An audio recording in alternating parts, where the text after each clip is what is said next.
Bonjour à tous, c'est Sohan. Aujourd'hui, je vous fais découvrir l'histoire de la Bradjack. Avant de commencer, je tiens à remercier l'association Bradjack Tactics. Ils m'ont permis de les accompagner sur plusieurs semaines afin de découvrir et de vous faire découvrir l'histoire de la Bradjack.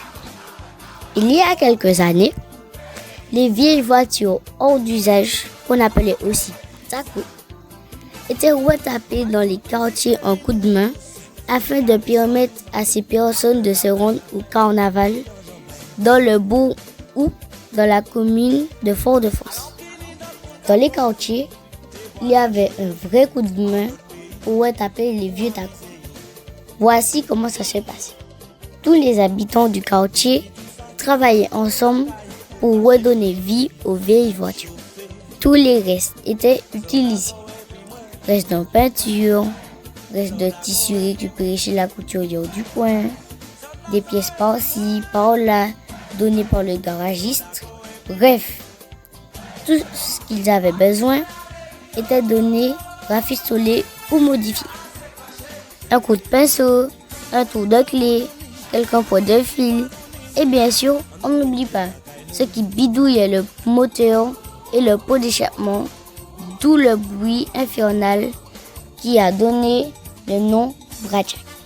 Vous savez, le bruit d'un moteur fatigué qu'on essaie de démarrer, ça donne ça. Écoutez.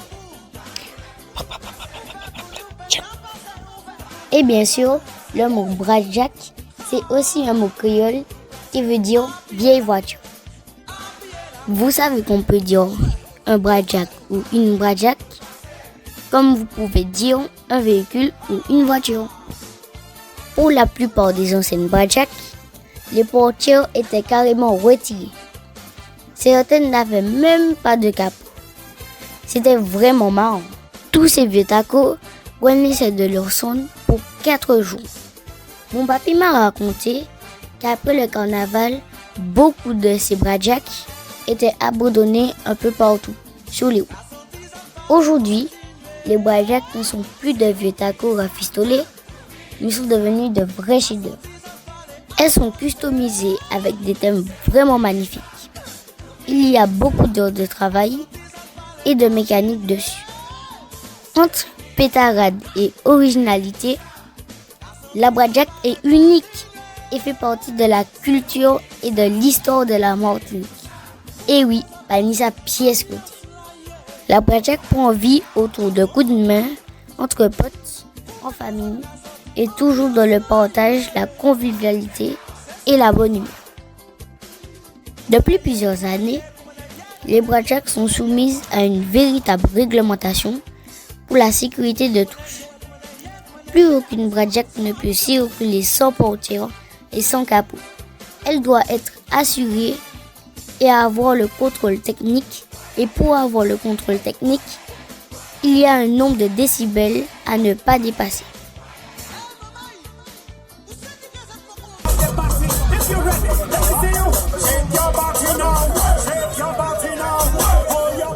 Vous savez qu'il existe 2 sortes de Bradjack. Il y a les Bradjack réglementés qui, eux, font partie d'associations afin de garder ce patrimoine culturel. Ensuite, il y a les Bradjack marrons ou Bradjack sauvages qui pétaradent à tire-larigot en tout temps et tout le temps.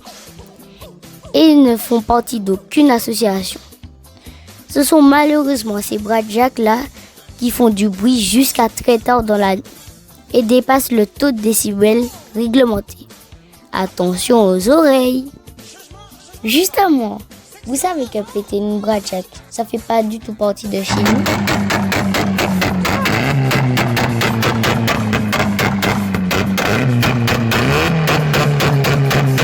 En fait, cette mode est appelée Pop and Bang et vient des États-Unis.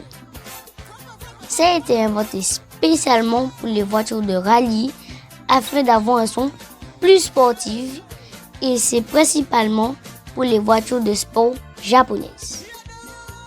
Comme je vous disais, j'ai passé quelques temps avec l'association Bradjack Addicts afin de découvrir tout ce qu'il y a autour de la Bradjack. William, est-ce que tu peux nous parler de ton association?